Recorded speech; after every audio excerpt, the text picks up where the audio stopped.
Bismillahirrahmanirrahim. Assalamualaikum warahmatullahi wabarakatuh. Baik, selamat pagi, selamat beraktivitas untuk anak-anakku kelas 8. Bagaimana kabarnya hari ini? Mudah-mudahan masih diberi kesehatan ya dan kesempatan untuk mengikuti pembelajaran pada hari ini.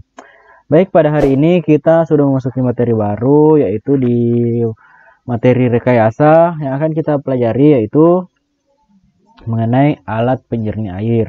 Nah, materi ini sangat penting ya untuk menunjang kehidupan ini. Jadi anakku itu perlu diperhatikan ya ini. Apalagi air itu merupakan kebutuhan pokok ya, utama bagi manusia. Nah, dimana seiring berjalannya waktu itu, kebutuhan air bersih itu semakin banyak, namun ketersediaan air bersih itu sudah semakin menipis karena adanya pencemaran lingkungan. Oke. Sudah paham ya? Bab 2, alat penjernih air. Oke, air merupakan sumber bagi kehidupan. Sering kita mendengar bahwa bumi disebut sebagai planet biru karena air menutupi 3/4 permukaan bumi. Ini ya, kalau kita lihat bahwa sebenarnya bumi itu memiliki banyak sekali air. Bahkan 3/4-nya itu atau 75% dari permukaan bumi itu tertutup oleh air. Nah, ini ya, namun karena adanya pencemaran lingkungan ini ya, sehingga kita itu terkadang masih kekurangan air.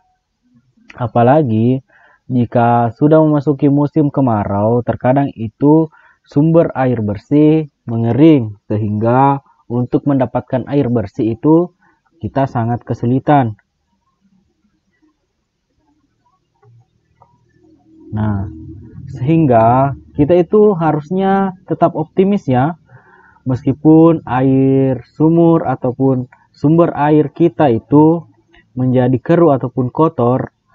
Nah, selama itu kuantitasnya masih banyak, kita masih dapat berupaya untuk menjernihkan air kotor tersebut menjadi air bersih yang layak pakai dengan cara tadi ya, menggunakan alat penjernih air. Nah, oke, bisa dipahami ya? Nah, ada pun beberapa cara ya untuk menjernihkan air. Ini kita bisa menggunakan namanya seringan. Nah, kita bisa membuatnya secara sederhana ya. Nah, nanti akan kita bahas pada materi ini. Oke. Oke, langsung saja. Oke, yang pertama itu penjernih air dari bahan alami. Satu, sistem penyaringan air dari bahan alami. Nah, pengolahan air bersih itu sangat dibutuhkan demi kesehatan dan kelangsungan hidup manusia. Usaha ini sudah dilakukan dari dulu sampai sekarang, tetapi akhir-akhir ini kondisi air itu sudah sangat memprihatinkan. Hal ini disebabkan oleh adanya polusi tanah yang diakibatkan oleh pembuangan-pembuangan limbah pabrik, terutama sampah anorganik dan sampah anorganik dari masyarakat. Nah, ini yang menjadi masalah utama sekarang itu karena adanya pencemaran ya. Bukan hanya pencemaran tanah, pencemaran udara, dan bahkan juga sudah masuk pencemaran air. Nah, sehingga kita itu terkadang memiliki kendala untuk mendapatkan air bersih.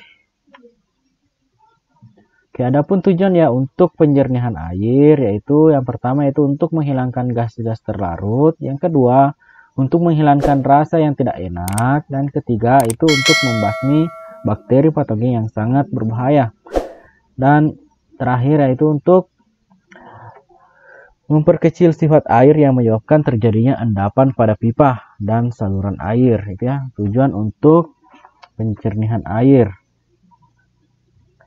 Oke, bisa dipahami ya. Nah, kita perhatikan. Nah, ini adalah sebuah alat sederhana untuk penjernihan air.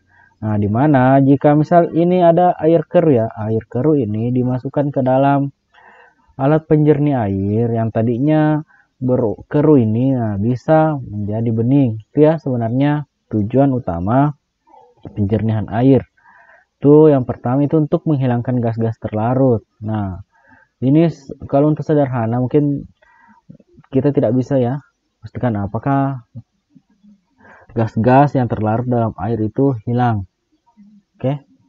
Kemudian itu untuk menghilangkan rasa yang tidak enak. Nah, kalau misal ini ada rasa-rasa yang tidak enak, nah jika dengan menggunakan saringan itu bisa dihilangkan ya, membasmi bakteri patogen. Nah, ini juga untuk membasmi bakteri patogen, bakteri-bakteri yang kita tidak lihat ya, tidak menutup kemungkinan sumber air yang kita miliki itu ada bakteri patogennya. Nah, sehingga itu perlu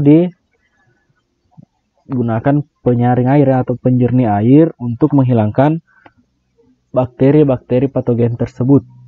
Nah, kalau untuk masyarakat itu cara sederhana yang bisa dilakukan yaitu dengan cara memasak ya. Kita masak terlebih dahulu air yang digunakan untuk minum sehingga itu bisa membunuh bakteri-bakteri patogen ya yang terkandung di dalam air.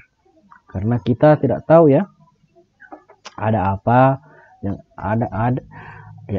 apa yang terdapat di air minum kita. Bukan cuma itu. Nah, fungsinya juga untuk dimasak itu bisa memperkecil ya endapan yang terdapat di dalam air. Nah, contohnya saja, coba perhatikan itu panci yang digunakan untuk memasak ya, itu terkadang banyak sekali endapan saat kapur ya, itu yang berwarna putih. Nah, itu endapan-endapan itu jika tidak dimasak itu akan masuk ke dalam tubuh. Nah, sehingga itu akan menjadi penyakit. Nah, itulah fungsinya untuk kita masak terlebih dahulu ya. Oke, bisa dipahami ya. Oke, kemudian untuk hari ini saya akan memberikan sebuah tugas pengamatan untuk anak-anakku. Nah, coba perhatikan ini. Nah, coba perhatikan sumber air yang digunakan untuk pemenuhan kebutuhan sehari-hari ya yang ada di sekitar kalian. Nah, contohnya apakah sumber air yang digunakan di sekitar itu menggunakan sumur gali atau sumur bor ataupun menggunakan mata air, ataukah menggunakan air sungai, ledeng ataupun danau ataupun sumber air lainnya. Nah, coba ambillah beberapa contoh ya air dan amati warnanya, bau dan kelayakan.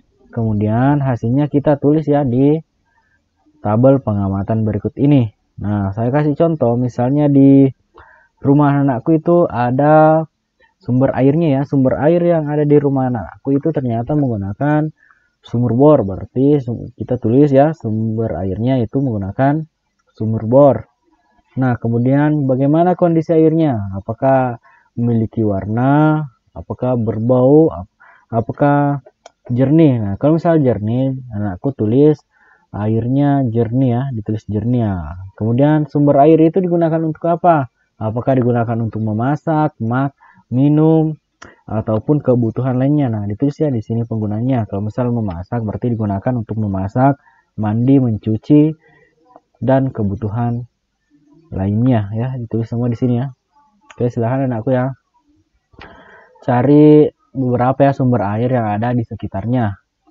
Kemudian silahkan diamati ya, kemudian ditulis di tabel pengamatan ya. Oke, mungkin cukup ya untuk hari ini. Lebih dan kurangnya mohon dimaafkan. Sekian, wassalamualaikum warahmatullahi wabarakatuh.